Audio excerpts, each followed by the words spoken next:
My name is Lawrence Blackwood, and I'm 71 years old. At my wife's funeral, I sat alone. My only son was celebrating his wife's birthday on a yacht. The next day, he came to my house not with condolences, but with a business plan. He wanted his inheritance early. He thought he was dealing with a grieving, senile old man who would sign anything put in front of him. He didn't realize he was dealing with a father who was about to teach him the most expensive lesson of his life. If you believe that family legacy is more than just money, hit like and subscribe and let me know in the comments where you're listening from. The scent of lilies. Amara's favorite was so thick it felt like you could taste it. It clung to the heavy, silent air inside St. James Chapel, a sweet, cloying perfume of farewell. My wife always said she wanted to be sent off in a sea of them, a final, elegant goodbye. I made sure she had it. Hundreds of white blooms stood in silver vases flanking the polished cherrywood casket where the woman I'd spent 50 years of my life with now lay in eternal rest. The soft, mournful notes from the pipe organ drifted through the nearly empty chapel, each note a tear dropping into the profound quiet. I sat in the front pew, my back ramrod straight in my best black suit, which felt less like clothing and more like a strange, ill-fitting suit of armor. The space beside me, where my only son Andre and his wife Brittany were supposed to be, was a cold, cavernous void. It was like a black hole sucking away what little warmth and light remained in my soul. I could feel the stares from the handful of old friends and neighbors scattered in the pews behind me. Their looks weren't of sympathy, but of a pitying curiosity. They were wondering the same thing I was, how a man finds himself burying his wife of half a century completely alone. Amara had fought cancer for 2 long years. 2 years of sterile hospital rooms, sleepless nights, and hopes that would flicker to life only to be extinguished again. Andre had visited a few times, always in a rush, his phone buzzing in his pocket like the entire world was waiting for him just outside that suffocating sick room. The last time he came, Amara was frail, her breath as thin as a thread of silk. She'd gripped his hand, her cloudy eyes pleading.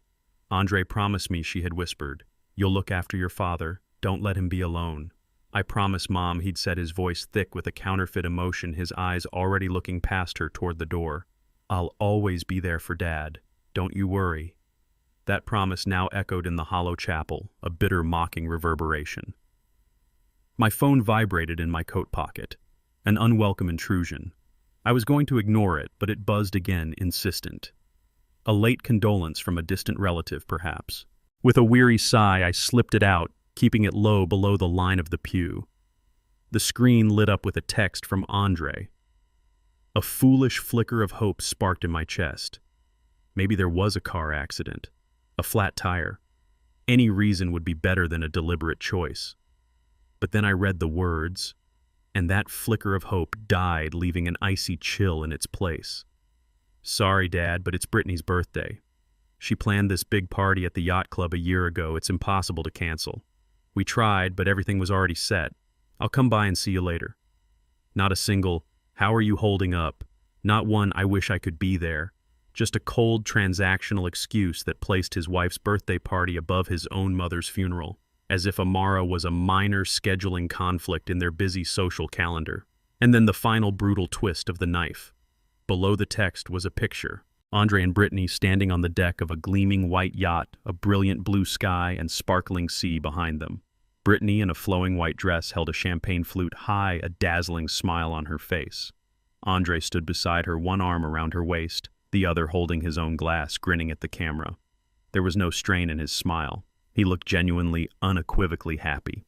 Happy while his mother was lying in a casket just a few miles away. A wave of nausea rose in my throat. I quickly blanked the screen and shoved the phone back into my pocket, the smooth glass feeling like the skin of a venomous snake. The world narrowed to the sound of the organ and the searing image of my son's smiling face. That smile burned itself into my mind. It wasn't the smile of the boy Amara and I had raised, the boy who had sobbed for a week when his childhood dog died, the young man who had stayed up all night with me when I had pneumonia. Where had that man gone? Or perhaps he never really existed at all, just an illusion I had constructed out of love and parental hope. Amara's words came back to me, then spoken in a weak but clear voice just a few months before she passed. "Larry," she'd said, "I'm scared that girl is going to ruin him.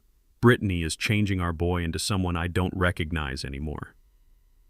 I had dismissed her fears at the time. I told her Andre was a grown man, that he loved his wife, and that was what mattered. I didn't want to admit the truth that Amara, with a mother's intuition, had seen so clearly, that our son was being consumed by a world of glittering surfaces and shallow values, a world where Brittany was the queen and Andre was her loyal subject, a world where a mother's funeral was less important than a birthday party. The pastor began his eulogy speaking of Amara's kindness, her faith, her love for her family. Every word was like a dagger twisting in my gut. Family. The word felt like a hollow joke. What is family when your only child doesn't show up to hear these words? What is a legacy when your only heir doesn't care enough to honor it? I didn't cry. The tears felt frozen inside me, replaced by a cold, empty clarity. In that moment, I understood that I hadn't just lost my wife. I had lost my son, too. Maybe I had lost him a long time ago and just hadn't been willing to see it. His detachment, his absence during Amara's illness. It wasn't the behavior of a busy man. It was the symptom of a hollowed-out heart of a soul that had traded something sacred for the approval of a woman and the trappings of a lifestyle we never taught him to value. The service ended. Friends came by, shaking my hand, murmuring empty platitudes. I nodded and thanked them, my mind a million miles away. I was thinking about the future, a future without Amara, a future with a son who was now a stranger. The legacy that Amara and I had spent our lives building, not just the money, but the values, the principles, the good name of the Blackwood family. Who would I pass that on to? A man who would trade it all for a party on a boat? Numb. Absolutely not. As I walked out of the chapel alone into the bleak afternoon sun, a cold resolve began to form in my chest, hard and sharp as a diamond. Andre may have forgotten his promise to his mother, but I hadn't. I had promised Amara I would protect what we built, and if that meant protecting it from our own son, then so be it. The game had just changed. He didn't know it yet, but he would. The very next day they came. Andre and Brittany walked into my quiet house, their presence feeling like an invasion. They brought with them the scent of expensive perfume and an aura of manufactured solemnity. Brittany gave me a brief, awkward hug, her touch as light and meaningless as a falling leaf. "We are so sorry about yesterday, Larry," she said, her voice dripping with a sweetness that didn't reach her eyes. Andre stood behind her, unable to meet my gaze. "It was just impossible to get out of," he mumbled, repeating the pathetic excuse from his text. "They didn't ask how I was. They didn't share a single memory of his mother." The perfunctory condolences lasted less than a minute before Andre cleared his throat, the signal that the real purpose of their visit was about to begin. "Dad," he started, adopting a tone of deep concern. "Brittany and I have been thinking a lot about you, about your future. We want to make sure you're taken care of, that you can relax and not have to worry about a thing." He gestured for me to sit on the sofa, the same sofa where Amara and I had spent countless evenings. He and Brittany sat opposite me in the armchairs, leaning forward like a pair of financial advisors about to deliver a life-changing pitch.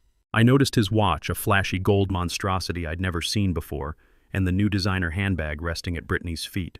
They were living a life far beyond the means of a regional sales manager. I saw it all with a new, painful clarity. "We've come across an incredible investment opportunity, Dad," Andre continued, his voice gaining confidence. "A high-end resort development.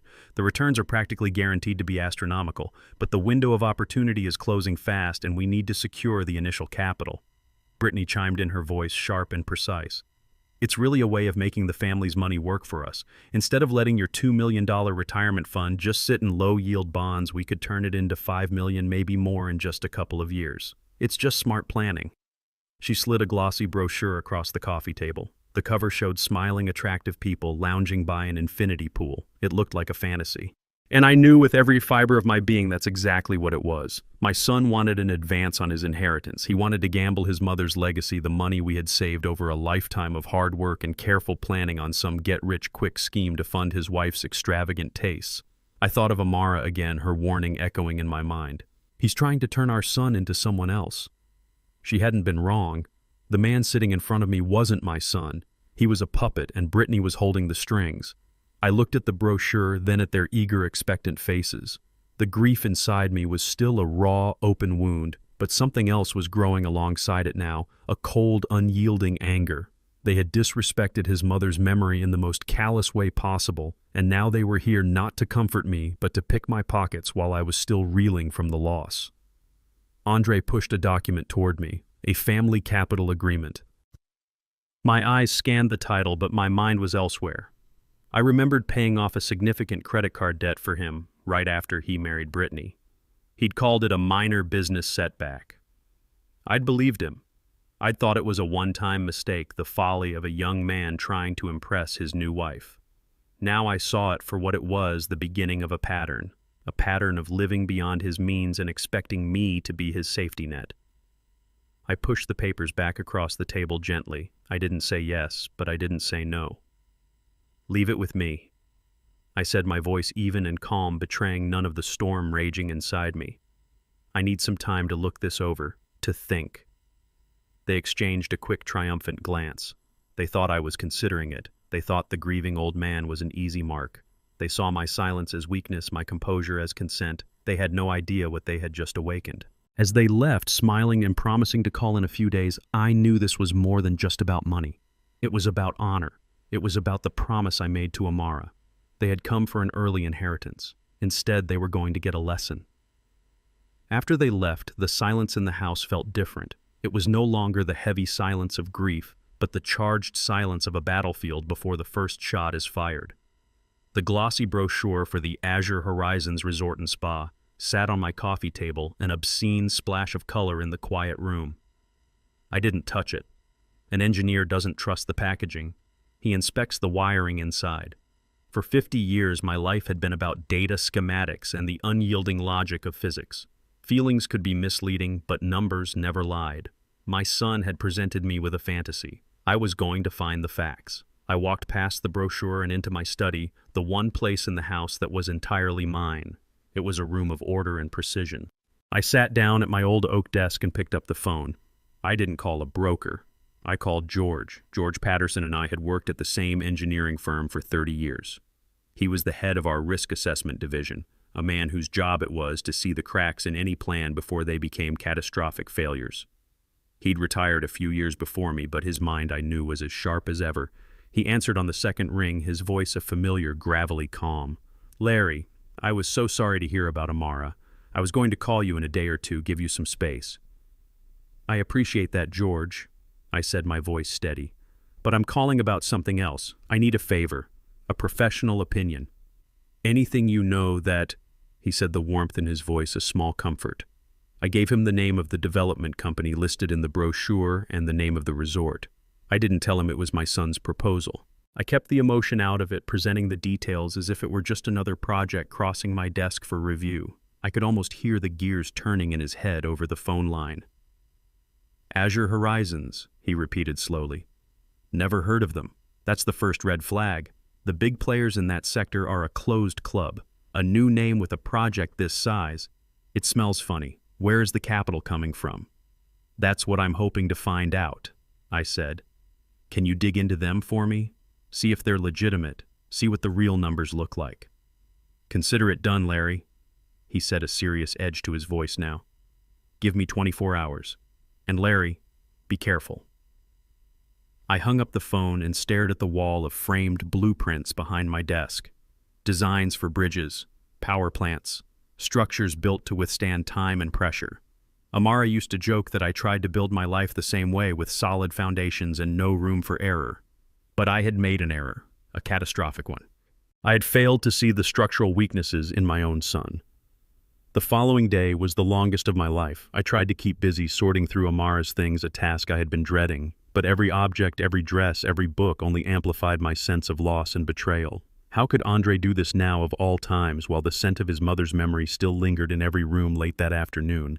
An email notification chimed on my computer. The subject line was simple: regarding Azure Horizons. It was from George. I opened it, my heart pounding a slow, heavy rhythm against my ribs. It wasn't a long email. It was a concise, brutal demolition. George had attached a full workup, but he summarized the grim findings in a few bullet points. The development company was a shell corporation registered offshore just 6 months ago. It had no assets, no construction permits, and no history of any completed projects. The names listed as principals were linked to two other real estate ventures that had collapsed, taking investors' money with them. There were already two pending lawsuits against them for fraud in another state.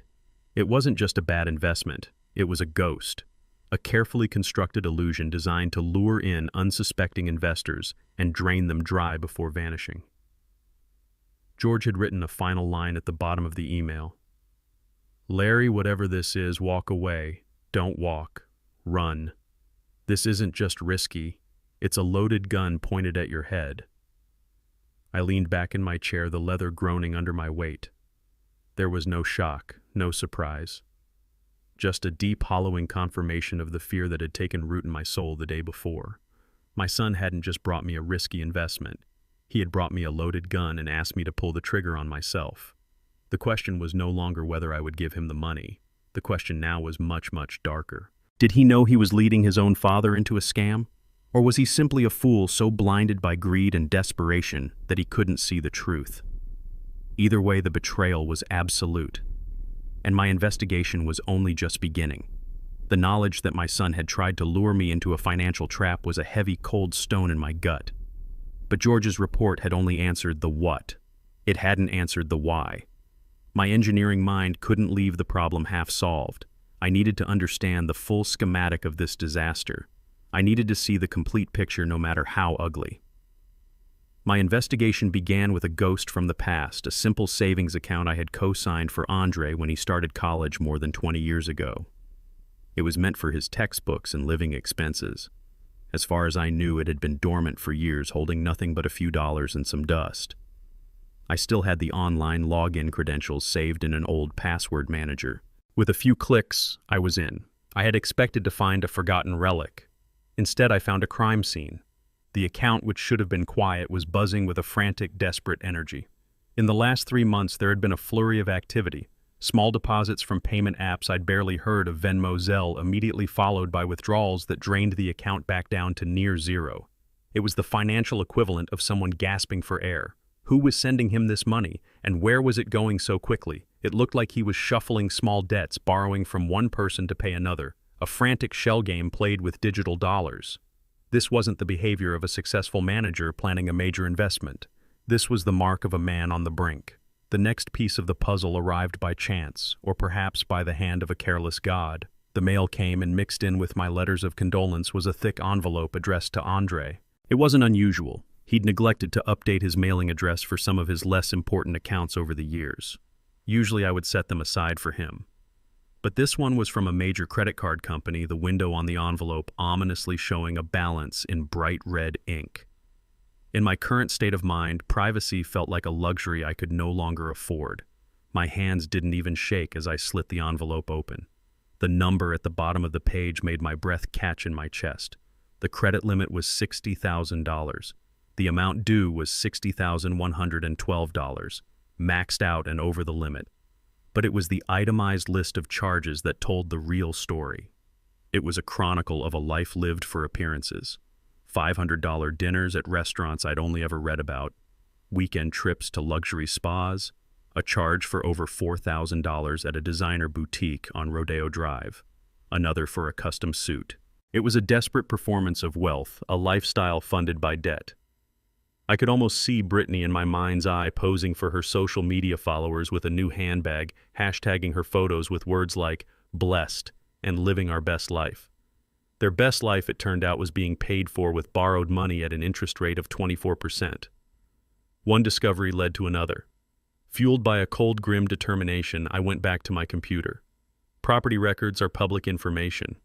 I went to the county assessor's website and typed in Andre's address. The house he and Brittany had been so proud of, the one Amara and I had helped them with the down payment for. I had felt such pride that day, seeing my son stand in front of his own home. He was building something solid, I thought. He was putting down roots. The first mortgage was what I expected. But then I saw the second lien, a home equity line of credit taken out 18 months ago.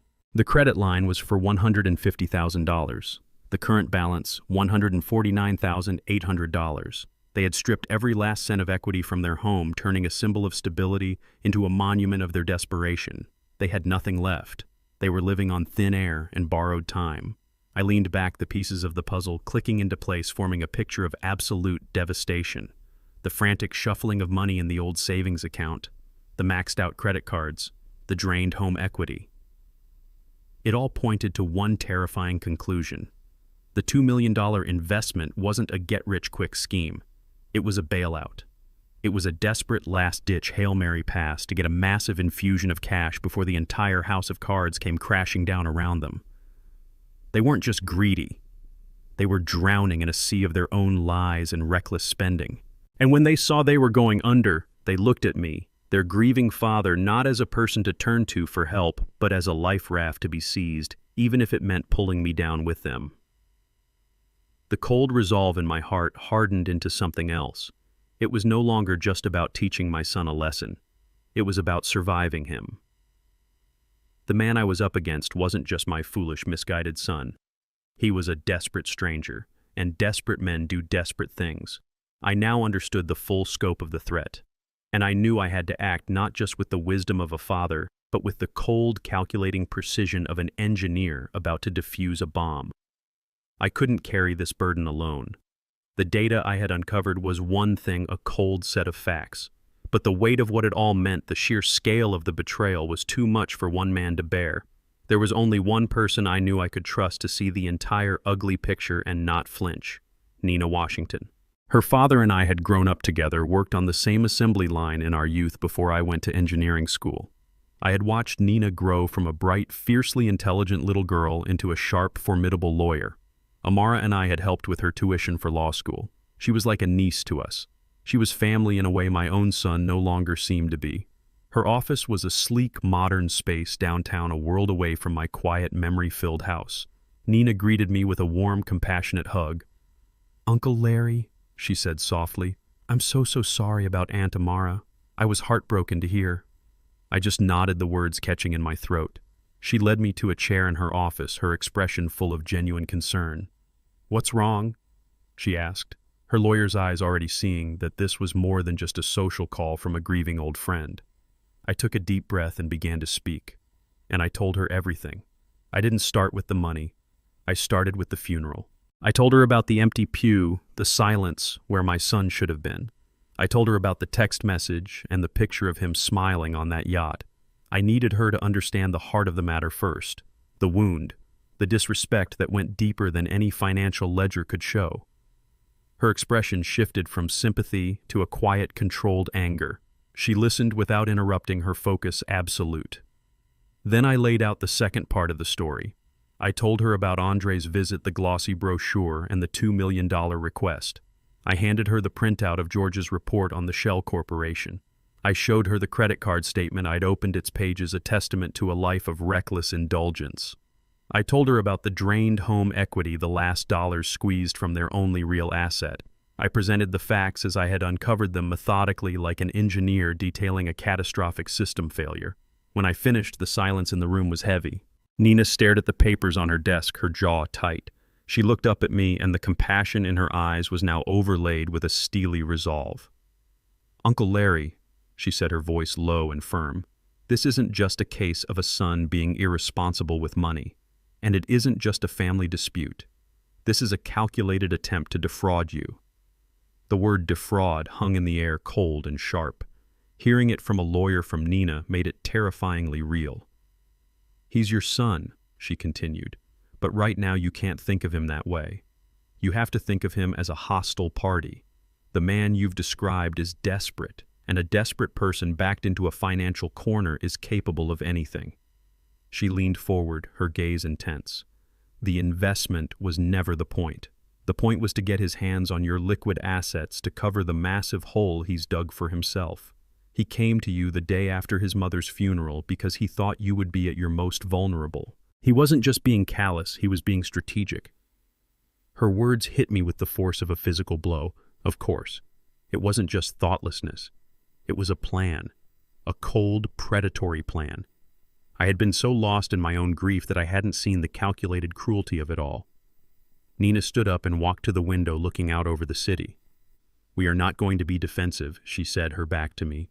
"We are going to be proactive. We are going to protect you, and we are going to protect Aunt Amara's legacy. This stops now." When she turned back to me, her face was set. The time for grieving was still there, but now it would have to wait. The time for fighting had begun, and for the first time in days, I no longer felt like I was fighting alone. Nina gestured toward a thick binder on her credenza. Before we discuss strategy, I need to review the most important document in all of this, your and Aunt Amara's estate plan. The original is in our firm's vault. Let's pull up the signed digital copy. It's crucial we know exactly what it says and where the vulnerabilities are. She turned to her large monitor, her fingers flying across the keyboard. A moment later, a formal-looking document filled the screen. "Okay," she said, her voice all business. "The Blackwood Family Trust established 10 years ago. Let's see." She scrolled through the pages, her expression focused, her brow slightly furrowed. I sat in the chair opposite her, watching her, feeling a strange sense of detachment, as if this were happening to someone else. This document full of legal jargon was supposed to be the final chapter of my life with Amara, a neat and tidy plan for the end. I never imagined it would become a weapon in a war against my own son. Nina paused, her cursor hovering over a section halfway through the document. She leaned closer to the screen, her eyes narrowing. "Wait a minute," she murmured, more to herself than to me. She read the passage again, then scrolled back a few pages, then forward again, comparing sections. A slow smile spread across her face. It was not a smile of amusement, but of discovery. The smile of an engineer who has just found the hidden load-bearing wall that changes the entire structure of the problem. "Oh, Aunt Amara," she whispered, shaking her head in admiration. "You were always 10 steps ahead of everyone else." She turned to me, her eyes shining with a new light. "Uncle Larry," she said, her voice filled with a reverence that took me by surprise. "Your wife was a brilliant woman, not just kind and loving. She was a brilliant strategist." I was confused. "What is it, Nina? What did you find?" "It's a clause," she said, pointing to the screen. "A very specific, very powerful clause she had me add about 5 years ago, not long after Andre and Brittany got married. You both signed the addendum, but she was the one who insisted on it. She was worried even back then." She took a deep breath. "Okay, let me break this down. Most standard wills or trusts of your size would designate the primary heir, in this case Andre, as the direct beneficiary upon your passing. The assets would transfer to him, and he could do whatever he wanted with them. That was what I remembered. Simple. Clean. But Amara wasn't satisfied with that," Nina continued. "She saw the way Brittany was influencing him. She saw his financial carelessness. She didn't want the legacy you two built together over 50 years to be squandered on designer handbags and sports cars. She wanted it to last for generations." Nina turned the monitor toward me. "Look here. It's called the Generational Heritage Safeguard Clause. It's not standard legal boilerplate. It's something we drafted specifically for her." She began to explain, translating the dense legal text into plain English. "What this clause does," she said, "is fundamentally change how the inheritance is passed down. Upon your passing, the estate does not go directly to Andre. Instead, it flows into a new irrevocable trust. Let's call it the Blackwood Grandchildren's Trust." My heart skipped a beat. Grandchildren. We didn't have any yet. "Exactly," Nina said, reading my mind. "The trust is established for the benefit of Andre's future children. He, as the trustee, is allowed to manage the funds. He can make sound investments to grow the principal. He can even draw a reasonable annual salary for his duties as manager, a salary determined by the trust's independent executor, which is my firm." She paused for effect. "But here is the brilliant part. He cannot touch the principal, not one single penny of it for his own personal use. The funds are legally locked away, designated only for specific pre-approved expenses for your grandchildren, their health, their education up to the university level, and a down payment on their first home. The money is for them, not for him."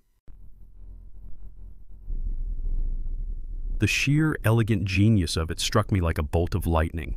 Amara.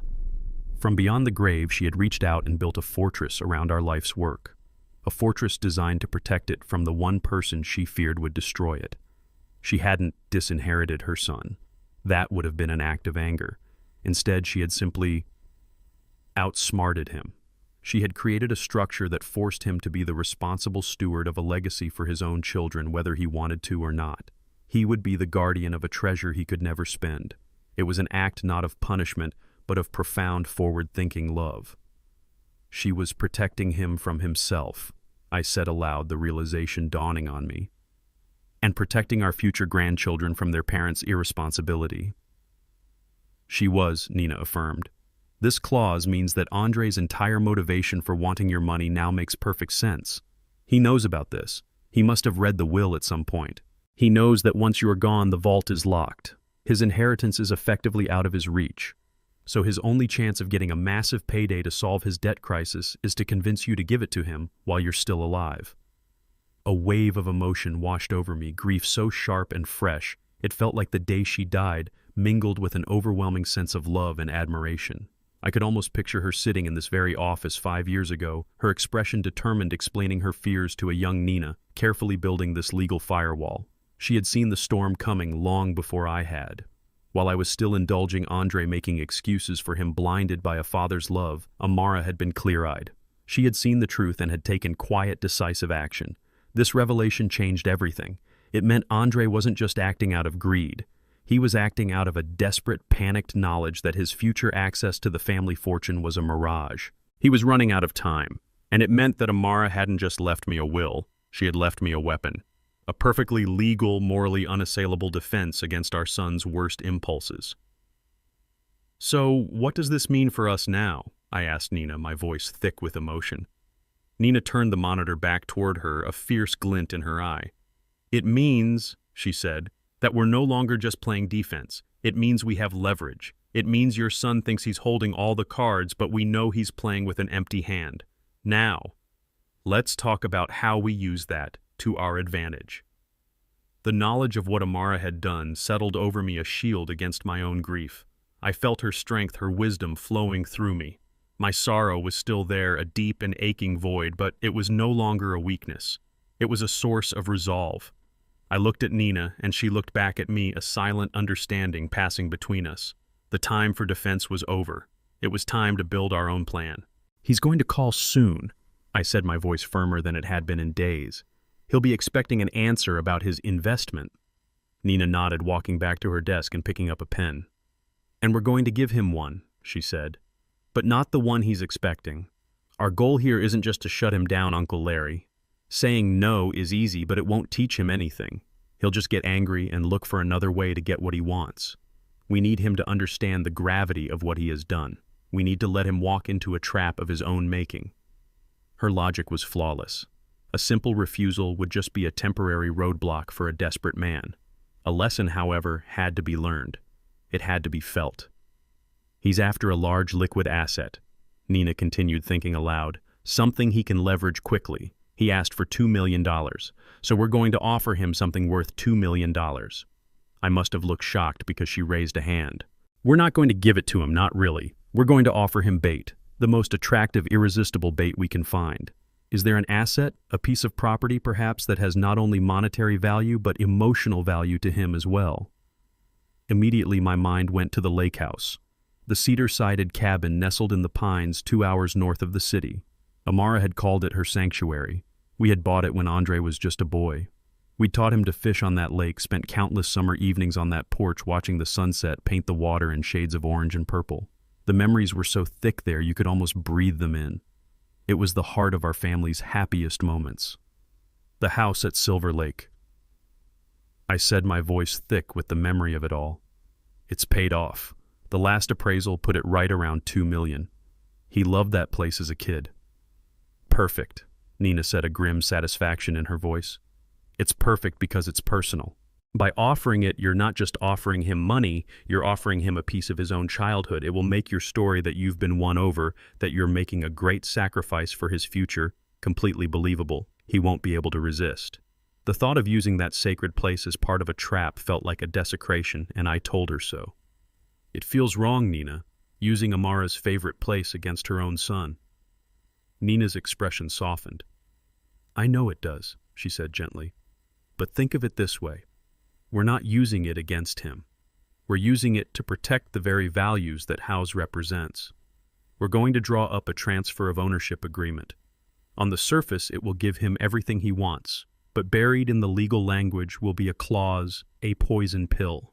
A clause that will make the property worthless to his creditors and investors, and that will link his ownership to his duties to his mother's legacy. He won't read the fine print, I guarantee it.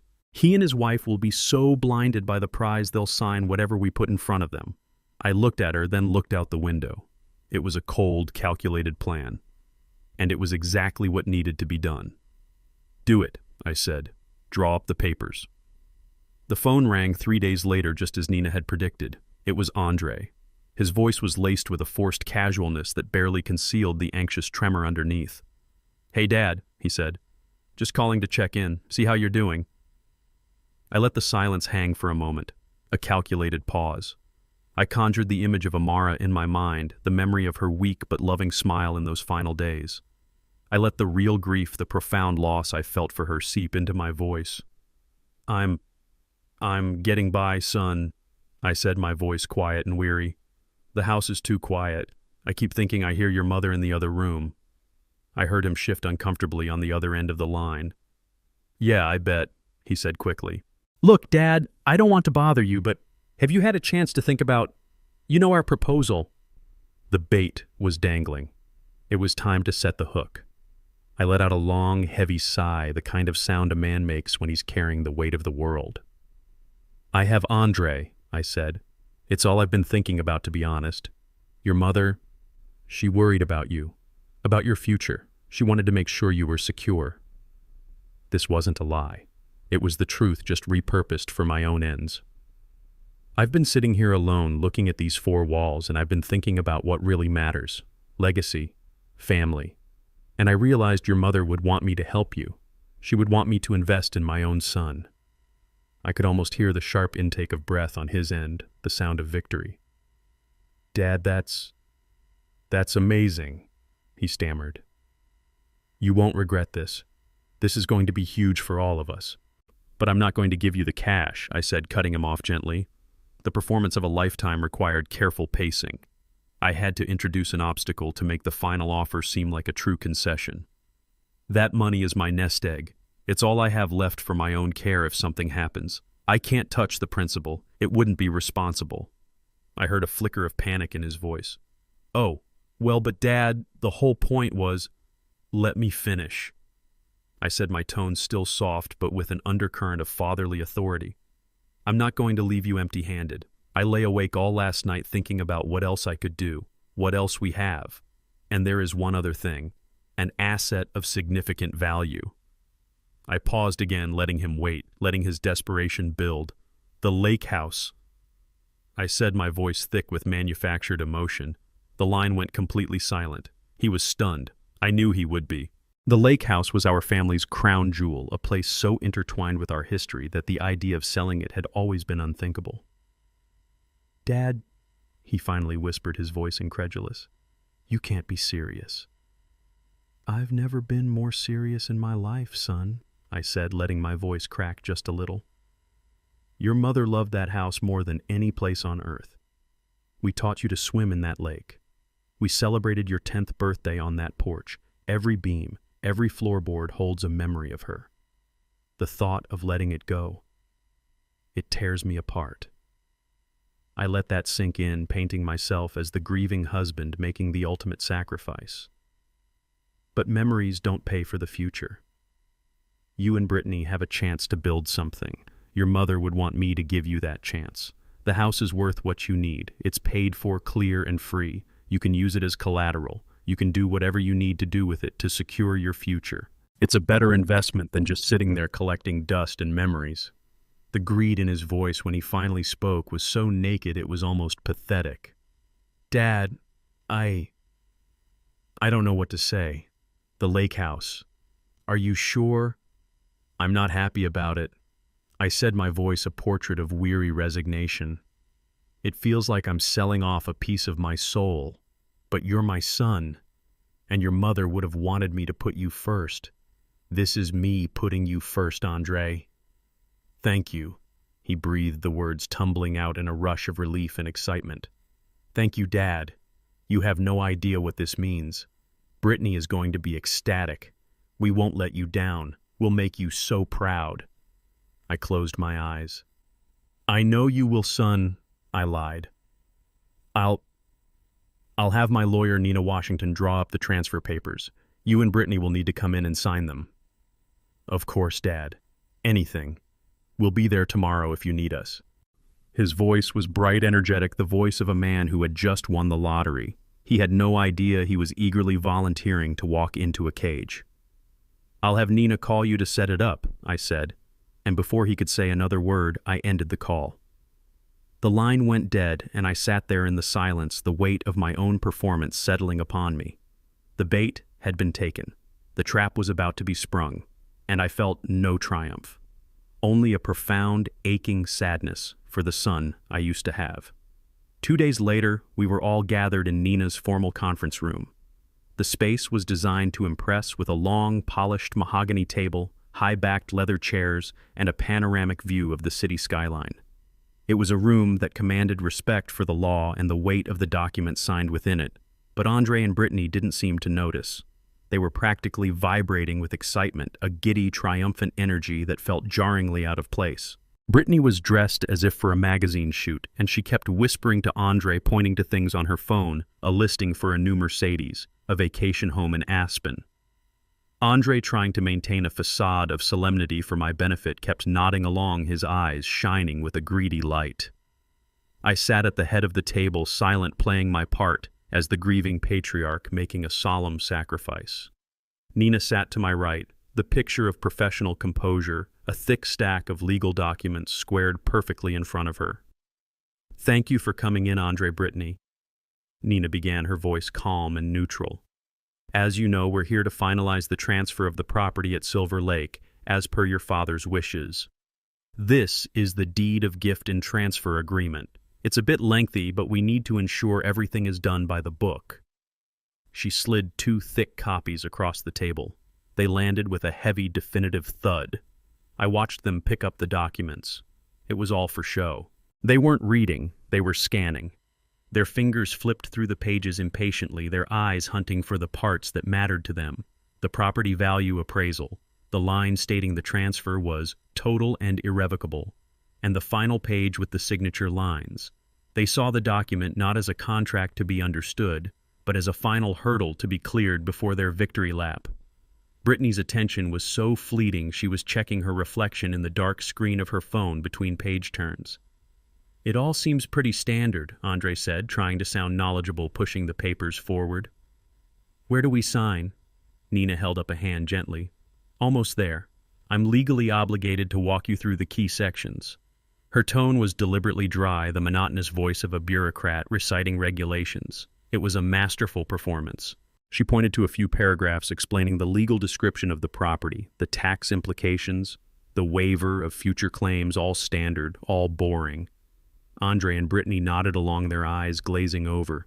They were practically vibrating with the desire to just get it over with. Then came the critical moment. Nina casually flipped toward the back of the document. "And finally," she said in the same flat tone, "we have the appendices. Appendix A is the property survey. Appendix B outlines the standard familial duties and heritage clauses which are attached to any significant asset transfer from the Blackwood family trust. It's just some boilerplate your mother insisted on years ago about honoring the family's legacy. A formality, really. You just need to initial the bottom of the page." I held my breath. That boilerplate, that formality, was the entire mechanism of the trap.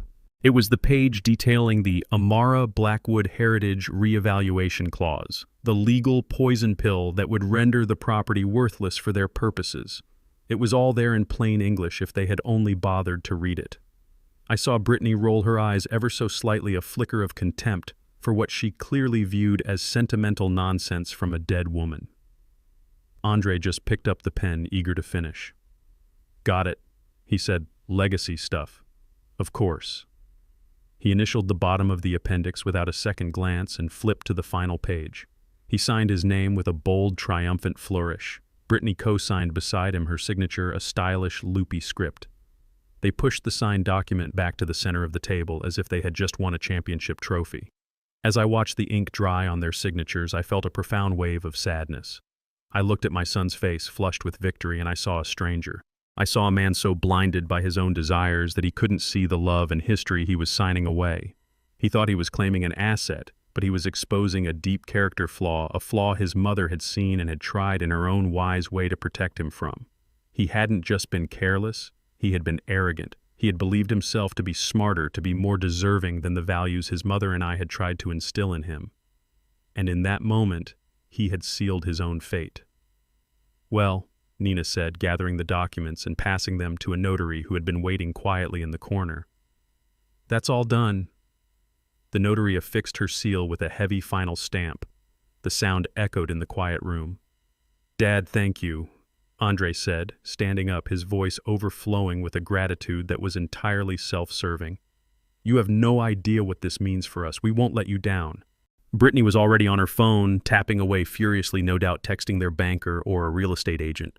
They said their quick goodbyes and practically floated out of the room, their minds already in a future filled with new cars and luxury vacations. They left Nina and me alone at the long table. The second signed copy of the contract sat between us. It wasn't a symbol of a family's future. It was the official record of a son's great betrayal and a father's painful necessary response.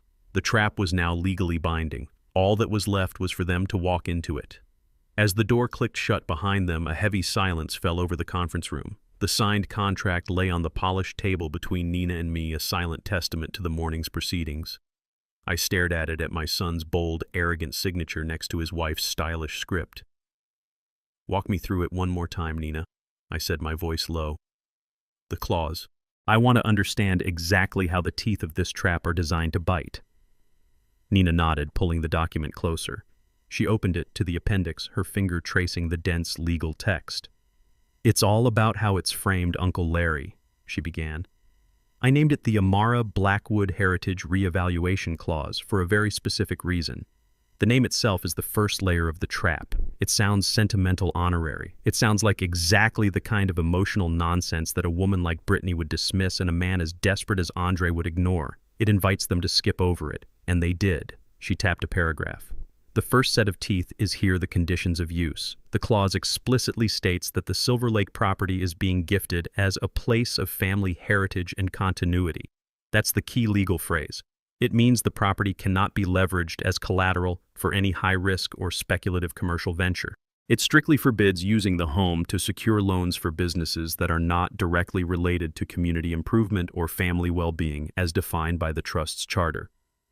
In simple terms, the moment Andre walks into a bank and says, 'I want to mortgage this house to fund a resort development,' the bank's lawyers will flag this clause. They will see that the title is conditional. The property becomes radioactive as collateral for the very thing he wants to do. He can live in it, he can enjoy it with his family, but he cannot cash it out for a get-rich-quick scheme. He signed a contract agreeing that the house is a home, not an ATM. So the bank will just say no," I clarified. "Exactly," Nina confirmed. "But that's only the first part of the trap. The second part ensures that even if he finds some predatory lender willing to overlook the risk, he still can't win." She pointed to the next section. "These are the contingent familial duties. This is the part that ties his ownership directly to his character. The contract legally obligates him as the new owner to personally uphold certain aspects of his mother's legacy. For example, he is required to make a $5,000 annual donation from his own funds to the Lung Cancer Research Foundation Amara supported. He is also required to personally volunteer a minimum of 40 hours per year at the youth center she helped establish downtown. There must be a signed record of his attendance. Failure to meet these obligations constitutes a material breach of the gift's terms." I shook my head in quiet admiration. She had chained him to the very responsibilities he had spent years avoiding. Brittany would never allow him to give $5,000 of their money to charity, and the idea of him spending his weekends at a youth center was laughable. It was a test he was guaranteed to fail. "And what happens when he fails?" I asked. "That," Nina said, a grim smile touching her lips, "is the beauty of the reevaluation part of the clause. If any of the conditions are breached either by attempting to leverage the property for a forbidden commercial use or by failing to perform the familial duties, the gift is subject to an immediate and automatic reevaluation. And the contract he signed stipulates that the result of that reevaluation is that the deed of ownership is rendered null and void. The property ownership immediately and legally reverts to its previous status. It goes right back into the Blackwood family trust with you as the sole trustee. There's no lengthy court battle. There are no grounds for him to sue. He willingly signed a contract that clearly stated the consequences of his own actions. He will have built the cage, walked into it, and locked the door behind himself. The elegant, inescapable logic of it was breathtaking. It wasn't just a trap, it was a character test. It gave Andre the keys to a kingdom, but only if he acted like a king worthy of it. If he acted like the man Amara and I had tried to raise, he could keep the house forever. But if he acted like the greedy, thoughtless man he had become, the house would vanish from his grasp like smoke.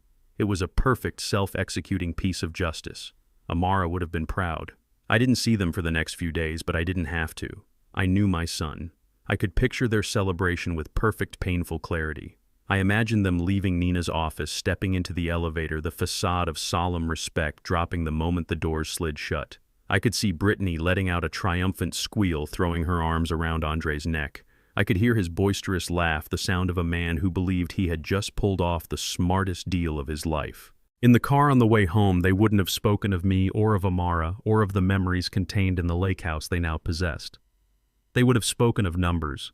Brittany, pragmatic and ruthless, would have already had her calculator app open, figuring out the maximum loan-to-value ratio they could get from the bank. If it's appraised at $2 million, I could hear her saying, we should be able to get at least 1.5, maybe 1.6 in cash. That's more than enough to cover everything and get the resort share. Andre, basking in the glow of what he saw as his own cleverness, would have been dreaming bigger. This is just the beginning, he'd say. Once this resort deal pays out, we're set for life. No more worrying about credit card bills, no more juggling payments. They wouldn't have waited for the bank's approval. Their arrogance wouldn't allow for the possibility of failure. I have no doubt the spending started that very same afternoon. It would have begun with what they called celebrating. They would have gone to their favorite upscale restaurant, the one with the white tablecloths and the wine list as thick as a novel, and ordered the most expensive items on the menu. They would have toasted their success, their future, their cleverness with champagne that cost more than my first car. The next day, Andre would have walked into a luxury car dealership. He wouldn't buy, not yet. He would just browse. He'd let the salesman fawn over him, take a gleaming new German sports sedan for a test drive, feeling the power of the engine under his foot. He would have returned to the dealership with a smug smile and put down a $5,000 deposit on his credit card to hold it, telling the salesman he'd be back with the full payment in a week. Meanwhile, Brittany would be orchestrating the public relations campaign for their new life. Her social media would have been a flurry of carefully curated hints and boasts. A picture of 2 champagne glasses with the caption, "2 New Beginnings." A photo of a designer travel website with the Eiffel Tower on the screen captioned, "Big Things on the Horizon." She was building a narrative of success, creating an audience for a triumph that hadn't even happened yet. The conversations in their house, I'm sure, would have been even more revealing. "He was so emotional," Brittany would say, analyzing my performance. "It was easy. He feels guilty and lonely. He was practically begging to give it to us." They would have laughed about the legacy stuff in the contract. "Can you believe that nonsense about volunteering?" Andre would chuckle. "Like I have time for that. We'll just write a check and say we did it. Who's going to check?" They would have already been planning the sale of the lake house itself, discussing how quickly they could get it on the market after the bank loan came through. "We'll have to clear out all of Mom's old junk first." Andre would say the words, a casual desecration of his own childhood. "It'll probably take a whole weekend." They were living in a fantasy, a bubble of greed and arrogance, completely unaware that the ground beneath their feet was about to give way. They had their hands on the deed, they had signed the papers, and in their minds the game was already over. They had won. They were just waiting for the phone to ring with the news that their new life was ready to be collected. And that phone call was coming. It just wasn't the one they were expecting. The phone call they had been waiting for came on a Tuesday afternoon. It wasn't the loan officer confirming their wire transfer, however. It was a curt summons from the bank's vice president of lending, a man named Mr. Davies. He requested their presence for a meeting to clarify some issues with their application. Brittany was annoyed by the delay, seeing it as a symptom of bureaucratic incompetence. "Honestly," she complained to Andre as they drove to the bank's downtown headquarters, "you'd think they'd never seen a $2 million piece of real estate before. What is there to clarify?" Andre, already picturing himself behind the wheel of his new car, just shrugged. "We'll go and smile sign a few more papers and be done with it. It's just a formality." They walked into Mr. Davies's spacious office with the unearned confidence of lottery winners arriving to claim their prize. Mr. Davies, an older man with a severe suit and an expression that suggested he'd never smiled in his life, did not stand to greet them. He gestured to the two chairs opposite his massive desk. "Mr. and Mrs. Blackwood," he began, his voice flat and devoid of any warmth. "Thank you for coming in. I will be direct. We are denying your loan application." The words dropped into the room like stones into a silent pool. Brittany's polite smile froze on her face. Andre just stared, blinking as if he'd misheard. "Denying Brittany said, her voice a little too high. "I'm sorry, there must be a mistake. Our collateral is valued at over $2 million. The paperwork is perfect." Mr. Davies slid a single sheet of paper across the desk. It was a copy of the appendix page they had initialed without a second thought. "The paperwork is indeed legal, Mrs. Blackwood. The problem is our legal team has read it. Specifically, they have read the Amara Blackwood Heritage Reevaluation Clause." Brittany glanced at the paper and laughed a short, sharp, dismissive sound.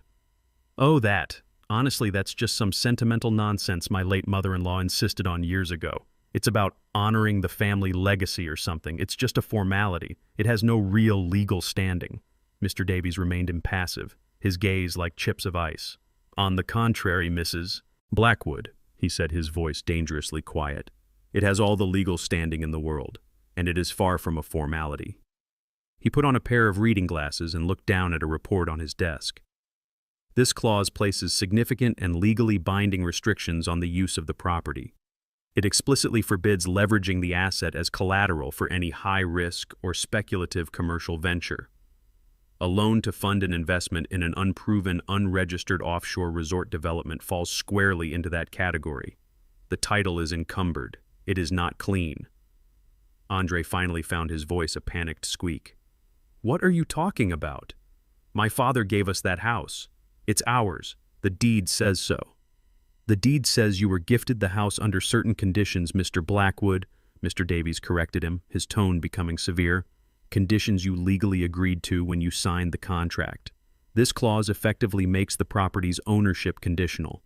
For the purposes of a commercial loan, this document," he tapped the appendix page, "renders the property worthless to this bank. We have a fiduciary duty to our shareholders. We cannot and will not accept a compromised asset as security." The reality of the situation finally began to penetrate their bubble of arrogant delusion. The color drained from Brittany's face, replaced by a splotchy, furious red.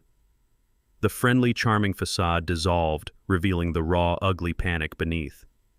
"This is ridiculous," she snapped, her voice rising. "Are your lawyers complete idiots? It's a signed, notarized deed. We own it." Mr. Davies leaned back in his chair, his expression unchanging. He had clearly dealt with people like them before. "Your ownership is contingent upon your behavior. Furthermore," he said, and here he paused, letting the weight of his next words sink in, "the clause also contains provisions regarding certain familial duties you are required to perform. Failure to do so, or the very act of attempting to use the property for a forbidden purpose, triggers an immediate reevaluation. As a result of that reevaluation, the title is automatically rendered null and void, and ownership reverts to the Blackwood family trust." He took off his glasses and looked them straight in the eye. "By coming to this bank and explicitly stating your intention to violate the terms of your contract, you haven't just invalidated your loan application. You have likely invalidated your ownership of the property altogether. Your father's gift came with rules. You broke them. I would strongly advise you to consult your own attorney, though I suspect he will tell you the same thing." It was over. The dream, the new life, the millions of dollars, all of it vanished in the cold, sterile air of that office. They had been so close they could taste it, and now it was gone. Andre looked like he was going to be sick. Brittany was on her feet, trembling with a mixture of rage and sheer terror. The debts, the maxed-out credit cards, the empty home equity line, all of that was still real. The solution had been an illusion. "You can't do this," she whispered, her voice cracking. Mr. Davies stood up, a clear signal that the meeting was over. "I haven't done anything, Mrs. Blackwood," he said, his voice devoid of any pity. "You have. The bank's decision is final. Now, if you'll excuse me, I have another meeting." He walked to the door and held it open for them. The walk out of the bank was a silent, humiliating parade of failure. The confident swagger was gone, replaced by the frantic, panicked shuffle of people whose world had just been pulled out from under them. They didn't speak until they were back in their car, the doors slammed shut, creating a sealed capsule of fury and blame. And then Brittany turned to Andre, her face a mask of contempt. "You fool," she hissed. "Your senile old man played you for a fool, and you let him." They didn't call. They just showed up. The doorbell rang with a long, angry peal that echoed through my quiet house. I knew it was them. I had been waiting. Nina was with me, sitting in an armchair in the living room, a slim leather portfolio resting on her lap. I opened the door and they stormed past me, their faces twisted with a rage so potent it felt like a physical force. Andre's face was flushed, his eyes wild with fury. Brittany looked like a cornered animal, all bared teeth and simmering hatred. "You tricked me," Andre spat, his voice shaking.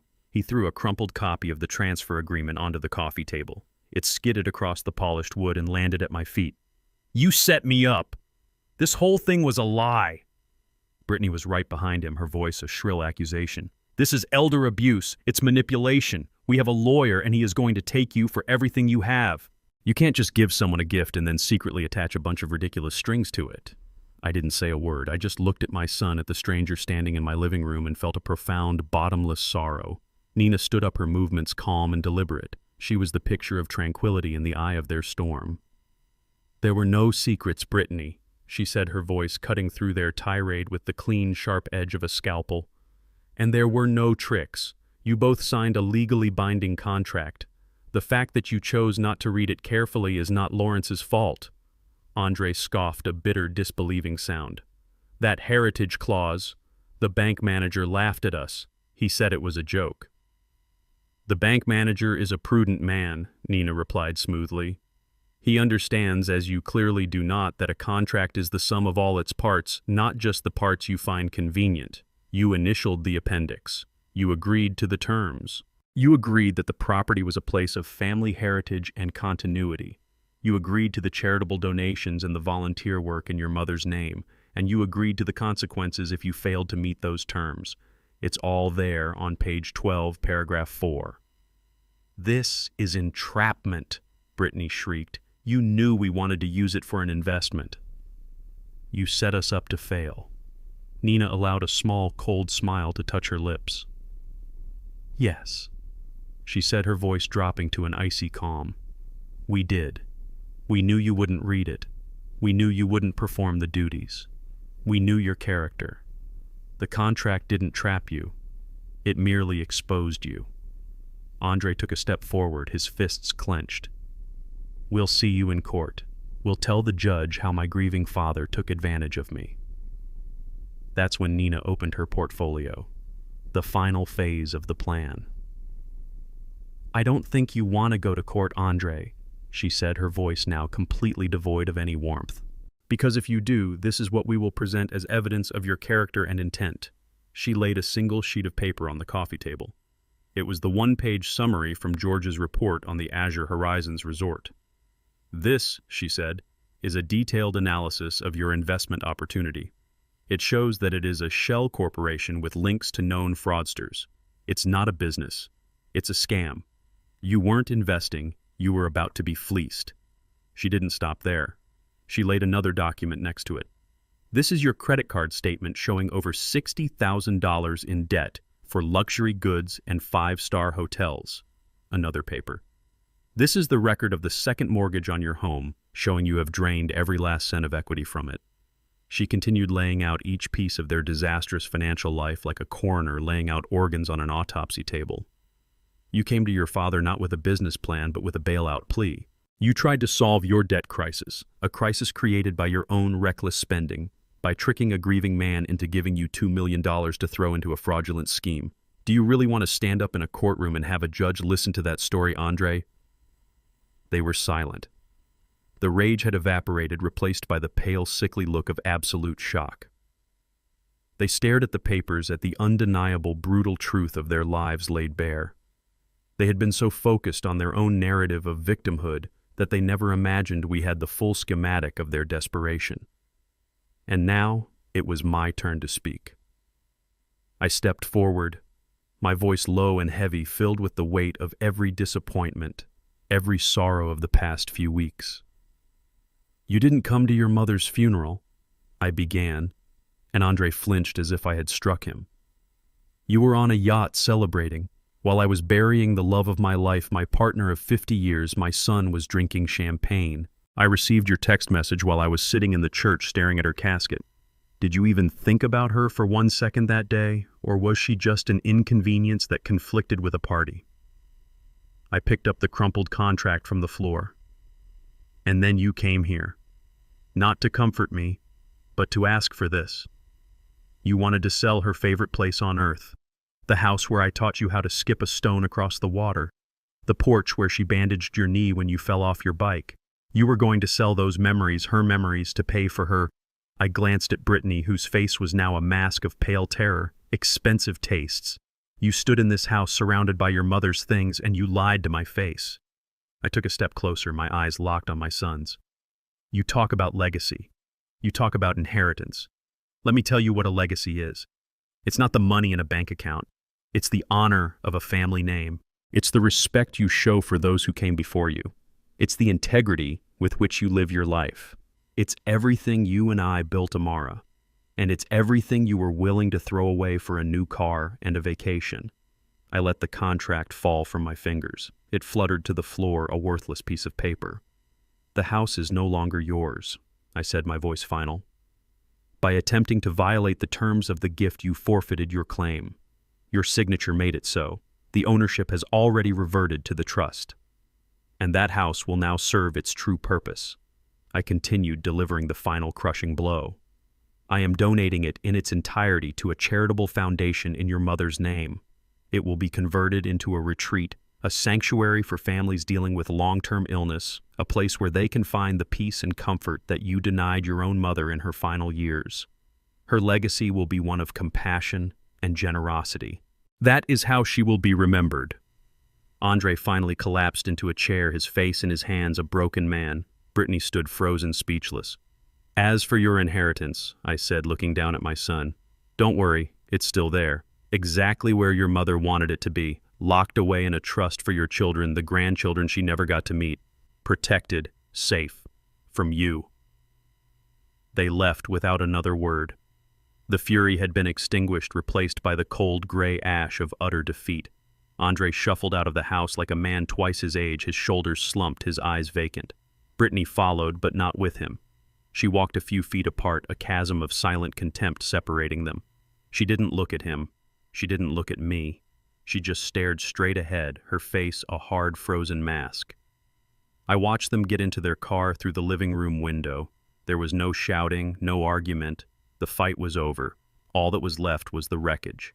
I imagined the drive home would be the quietest they had ever shared, a toxic silence thick with unspoken accusations. Their entire relationship, a partnership built on the shared ambition of living a life they hadn't earned, had been a performance, and the show had just been canceled. The money was gone, the dream was dead, and all they had left was each other and the mountain of debt they had created together. I knew with a certainty that brought me no joy that their marriage was now just another one of their bad investments spiraling toward bankruptcy.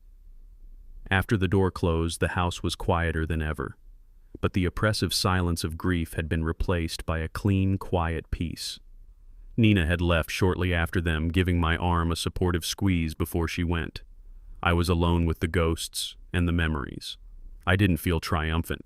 There was no satisfaction in seeing my son so utterly broken. There was only a profound, aching sadness for the man he could have been, for the relationship we might have had. I walked over to the mantelpiece and picked up my favorite photograph of Amara. It was from our trip to the Grand Canyon the year before she got sick. She was laughing, her face tilted up toward the sun, her eyes full of life and joy. "I did it, my love," I whispered to the picture. "I did what you would have wanted. I protected our legacy. I protected our future grandchildren. I just wish it didn't have to hurt so much." I felt the familiar sting of tears behind my eyes, but this time it was different. It wasn't the helpless grief of loss. It was the bittersweet sorrow of a difficult duty fulfilled. I had done the hardest thing a father can do. I had let my son face the consequences of his own choices. I hadn't acted out of anger or revenge. I had acted out of love, a tough, painful, necessary love, the kind of love that honors a legacy. And in that moment, I felt a sense of peace settle over me, a peace I hadn't felt since before she got sick. The house was in order. The future was secure. Amara's memory had been honored. 3 months passed. The seasons began to change. I started the foundation in Amara's name, and the first families were scheduled to visit the newly named Amara's Sanctuary at Silver Lake in the spring.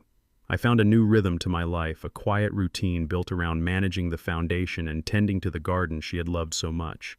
I didn't hear from Andre. I didn't expect to. The wound was too deep, the shame too great. Then one Tuesday afternoon, while sorting through the mail, I found a plain, unassuming envelope with no return address. My name and address were handwritten in a familiar, slightly messy script.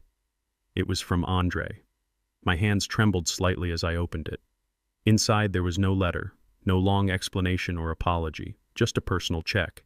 It wasn't for a large amount, just $500. Tucked into the fold of the check was a small, torn piece of notebook paper. On it were 3 simple words written in that same script. The first payment. I stood there in my hallway, holding the check and the note. It was so little against the mountain of what was owed both financially and emotionally. It was nothing, and yet it was everything. It was a single drop of rain after a long and brutal drought. It was the first faltering step on a long road toward accountability. It was a flicker of the son I once knew, and as I looked at his familiar handwriting for the first time since Amara died, a genuine, unburdened smile touched my lips. The story wasn't over. There might be a new chapter yet to be written, and that was enough. This ordeal taught me that a true inheritance isn't a sum of money passed down, but a set of values lived out.